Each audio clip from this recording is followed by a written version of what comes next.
হয় এমনই হয়। এর ফের শ্যামল মিত্র, হাওড়া পুরসভার প্রাক্তন কাউন্সিলর, বাহুবলী কাউন্সিলর, খেলার মাঠে ময়দানে যথেষ্ট পরিচিত।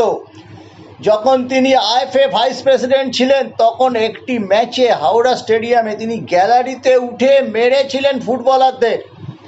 আর সেই শ্যামল মিত্র অরূপ রায়ের কাউন্টিংয়ের সময় ছিলেন।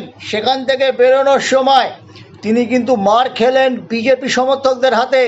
এমনও হলো যে শ্যামল মিত্র এত ডাকাবুকো হয়েও হাওড়ার মাটিতে প্লেয়ারদের গ্যালারিতে উঠে হাত দিয়েছিলেন।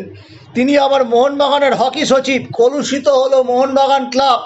এমন একটা লোককে কোন অঙ্কে তিনি হয়েছিলেন মোহনবাগানের হকি সচিব সেটা কিন্তু ভগবানই জানে। রাজনৈতিক অঙ্কেই হয়েছিলেন। এতে এই যে একটা মোহনবাগানের হকি সচিব এরকমভাবে বেধড়ক মার খেলেন হাওড়ার মাটিতে, এটা একদিক থেকে দুর্ভাগ্যজনক। এটা হয়তো সঠিক নয়, আমি সমর্থন করছি না শ্যামলবাবুর হাতে যেভাবে চড়াও হয়েছেন।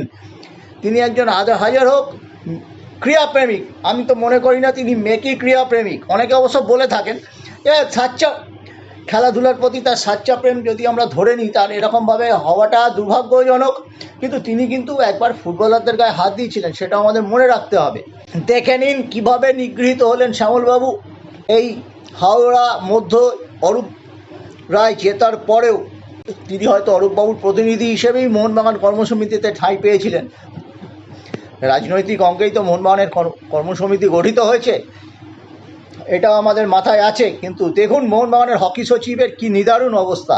মোহনবাগানে অনেক রাজনৈতিক নেতাই মোহনবাগান ক্লাবে এসেছেন। এই মন্ত্রী মলয় ঘটকও ছিলেন কিছুদিন আগে, সোমনাথ বাবু ছিলেন, তিনিও জিতেছেন হেরেছেন।